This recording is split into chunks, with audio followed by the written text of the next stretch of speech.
Baik, Bu. Sudah bisa direcord ya? Udah bisa, Bu.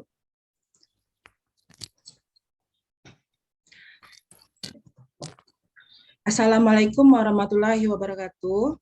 Waalaikumsalam warahmatullahi wabarakatuh. Ya, yang terhormat Bapak M. Jamil Asari selaku penguji, yang terhormat Ibu Zendia Husni selaku coach, dan Bapak Hosbal Sihite selaku mentor dan juga kepala sekolah. Perkenalkan, nama saya Dayanti Liskonopita. Saya guru IPS di SMP Negeri 28 Bengkulu Tengah, berasal dari Empalawang, Sumatera Selatan. Pada kesempatan kali ini saya akan membacakan rancangan aktualisasi yang berjudul Optimalisasi Pembelajaran IPS untuk meningkatkan hasil belajar siswa kelas 9 di SMP Negeri 28 Bengkulu Tengah.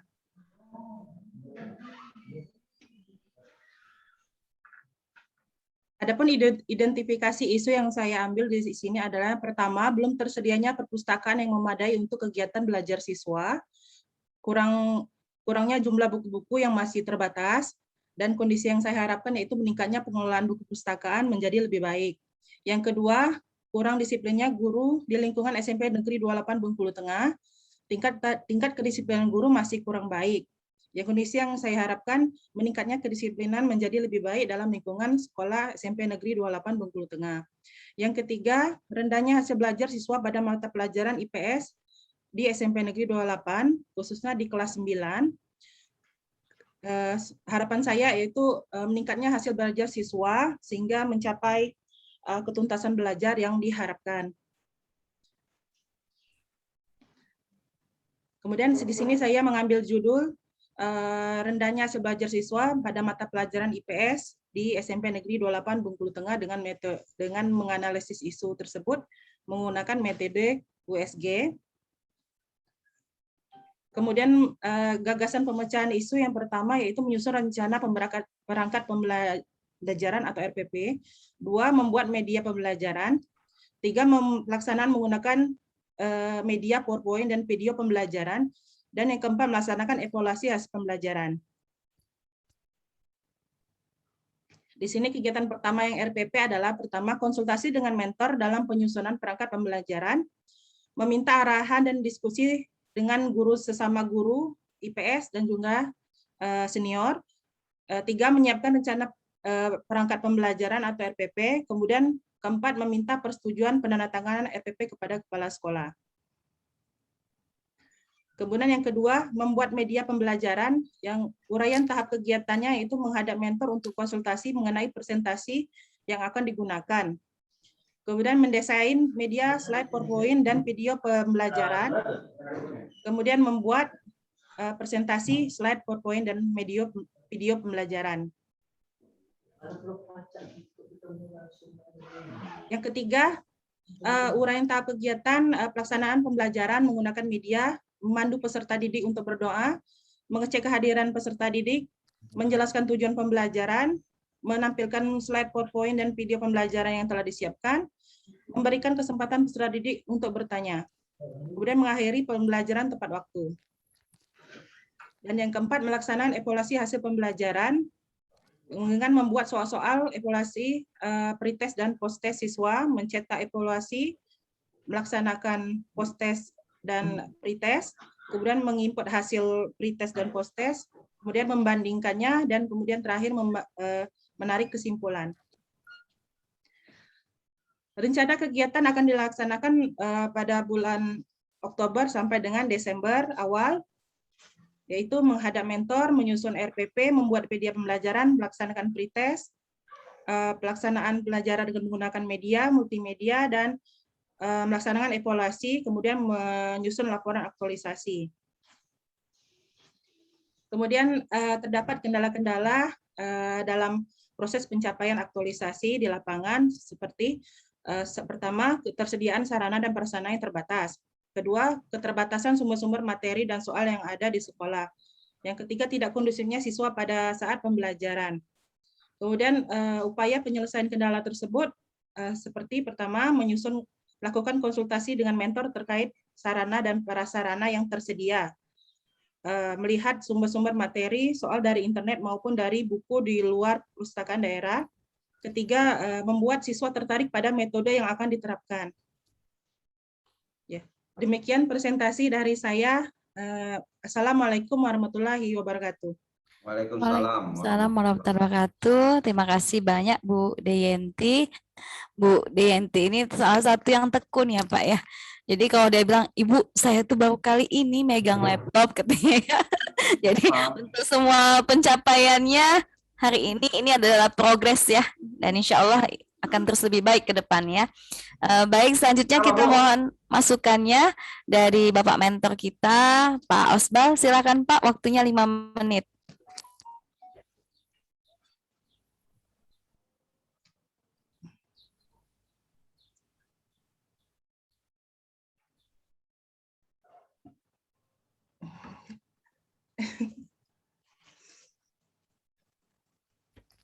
Kira-kira Pak Osbal ada yang ingin disampaikan terkait yang sudah disampaikan Bu Deyanti, masukan atau saran, Tidak ada lagi. atau mungkin sudah tepat belum kegiatan-kegiatan yang dijalankan oleh Bu Deyanti ini yang akan dilaksanakannya nanti?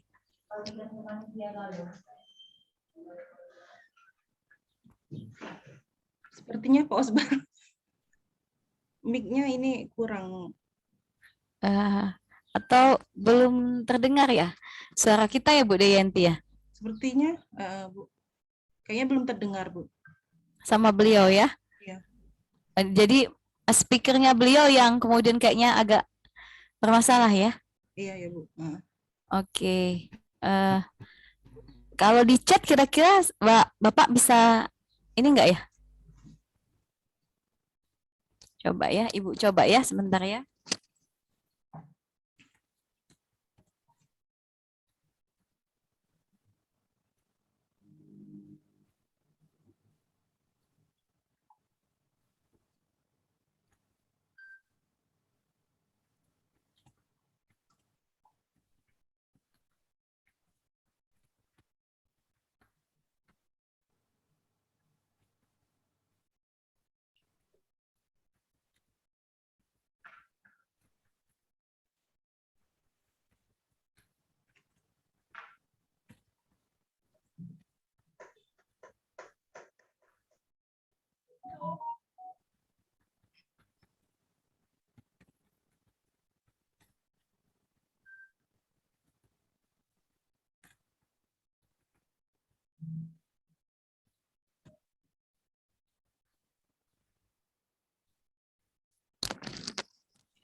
Kayaknya iya ya Bu Deyanti ya. Ininya ya yang apa? Rekam. Oh. Oke, sudah cukup ya. Beliau pakai jempol aja nih Pak. Oke, baik Pak. Terima kasih, nanti mohon supportnya ya Pak ya.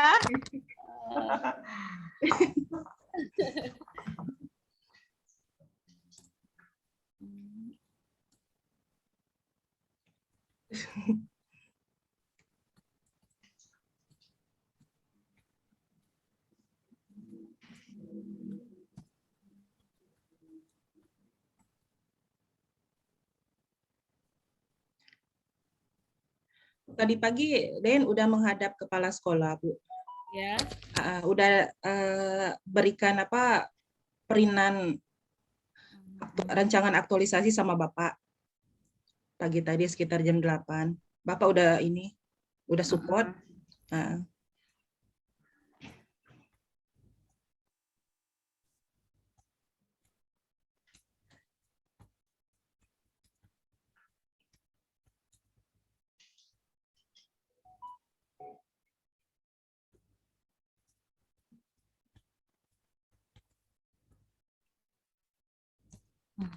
Oke.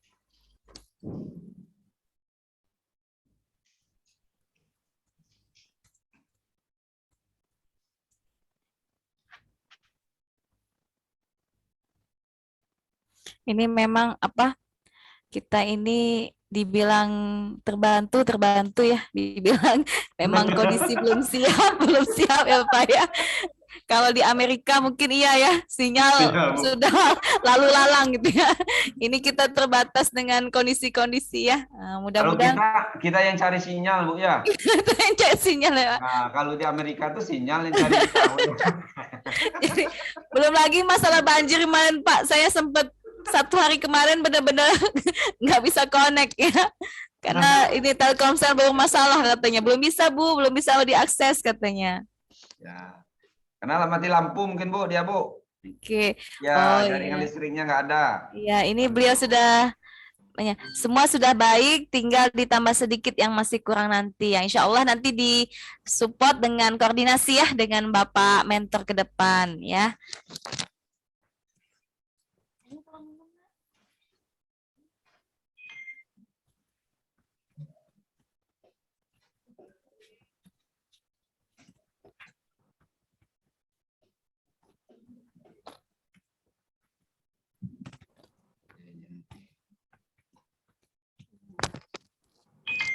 Ya, insya Allah masih sah ya Pak Jamil ya. Oke, kita lanjut nih ke Pak Jamil. Mohon penguatannya Pak. Silakan Pak Jamil. Oke. Assalamualaikum warahmatullahi wabarakatuh. Waalaikumsalam Ibu yang wabarakatuh. saya hormati, Ibu Dayanti, Liska, dan Pak Osbal sebagai mentor.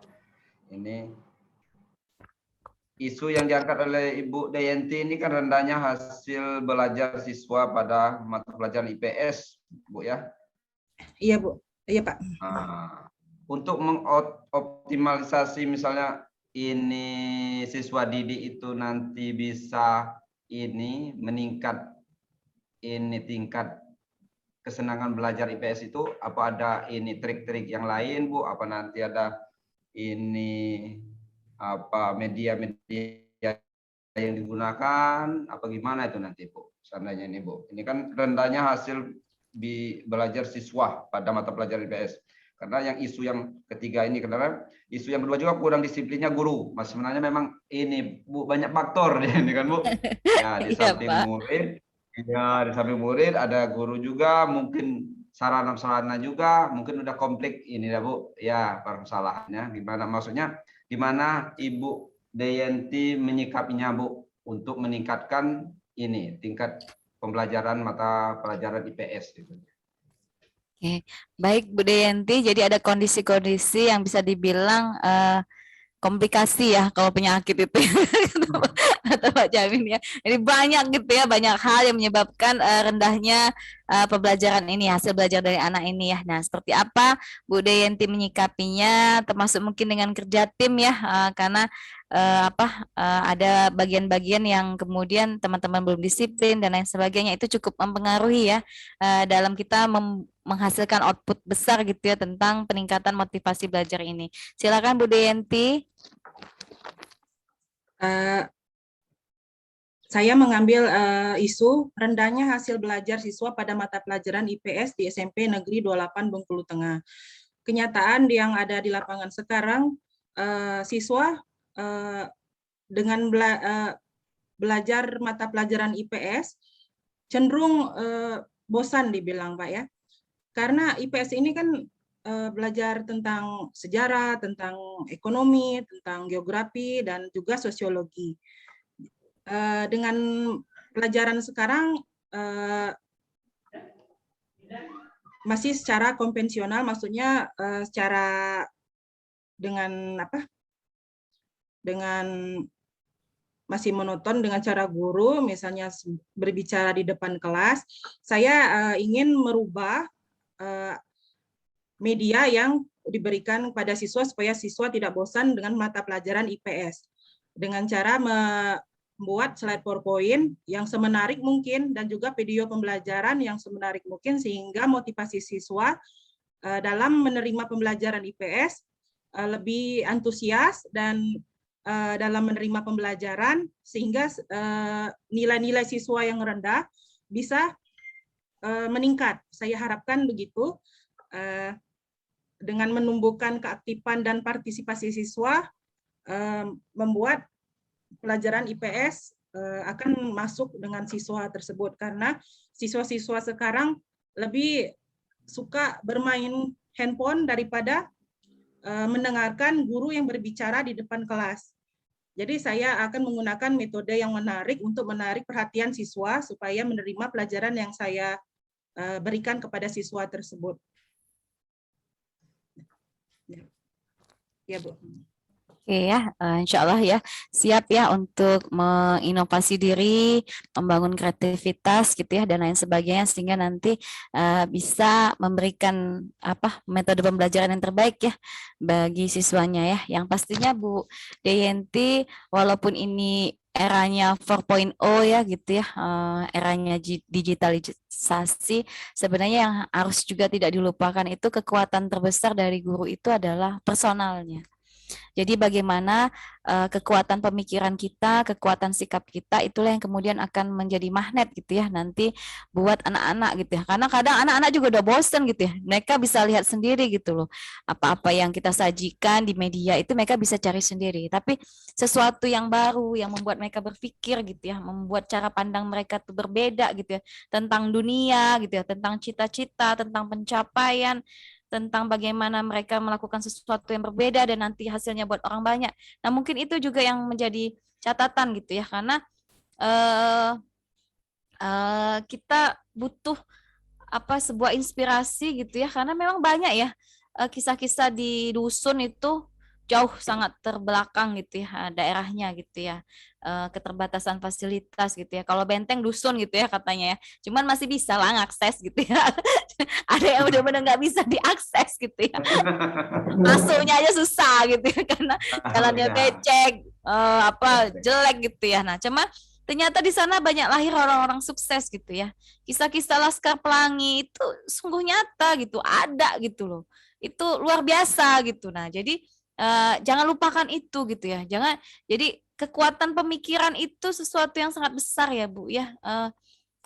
Sesuatu yang benar-benar membuat inspirasi gitu ya. Jadi kita pun harus kaya dengan itu gitu ya, sehingga anak-anak itu akan mampu mendapatkan sesuatu dari kita gitu. Nah, jadi benar-benar apa yang disampaikan Pak Jamil tadi menjadi PR gitu ya, PR buat Bu Deyanti gitu, dan kemudian mungkin arahannya juga oleh Pak Jamil tadi, ini ada kondisi-kondisi tim kita sendiri yang mungkin menjadi hambatan gitu ya. Gitu, alah gitu ya, sok nian gitu ya, yang lain juga PNS tidak pulo Ciko nian gitu.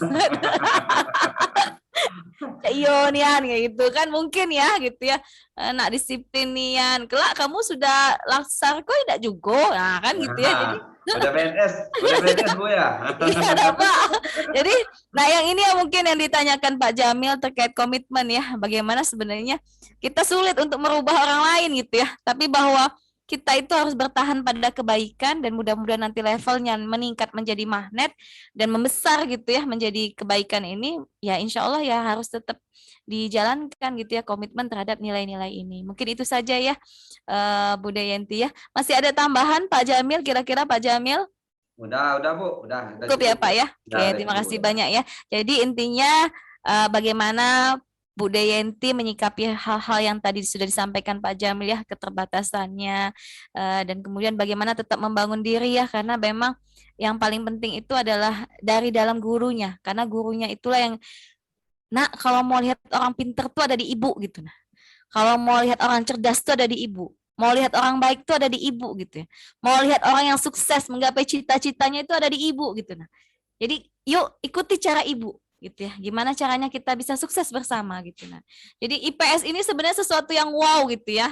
Hanya saja memang dibuat kayaknya yang IPS ini tidak berkelas gitu ya, tidak berbobot dan lain sebagainya. Padahal sumber pengetahuan tuh di sini gitu ya, di sini gitu ya. Bagaimana kita memahami sosial dan interaksi dan lain sebagainya, itu adalah kekuatan ya, mendekati kemampuan semacam kemasyarakatan gitu, dan itu adalah kalau orang punya ilmu tentang kemasyarakatan itu dia bisa menaklukkan lingkungan, menaklukkan orang lain, menaklukkan dunia gitu. Nah, jadi memang kitalah yang menghadirkannya. Ini bagaimana mengemasnya dari kekuatan IPS ini juga gitu loh. Gimana caranya? Ini nih bagus banget, luar biasa banget gitu. Nah, masalah peta dunia dan lain sebagainya gitu. Ini luar biasa. Belum lagi disambungkan dengan pelajaran-pelajaran lain ya, mungkin juga nanti sangat menginspirasi gitu. Nah, kita lah yang membuatnya gitu ya. Mungkin seperti itu.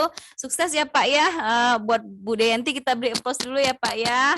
Kita tunggu habituasinya 30 hari ke depan dan mohon supportnya Bapak Mentor selalu ya. Nanti disampaikan ya salam kita ya Bu Deyanti sama Pak Mentor. Mudah-mudahan nanti semua yang sudah ditargetkan bisa tercapai ya. Mungkin seperti itu ya. Izin pamit dulu ya supaya bisa di-record. Wassalamualaikum warahmatullahi wabarakatuh. Terima kasih Waalaikumsalam ya. warahmatullahi Sehat-sehat ya. wabarakatuh. Bu, Ya. Pak Osbal ini lanjut sama Teddy, Bu. Oh, Pak Teddy ya bareng ya. Ya, Oke. bareng. Ibu N dulu ya. Terima kasih ya. Ya, Bu. Pak Teddy.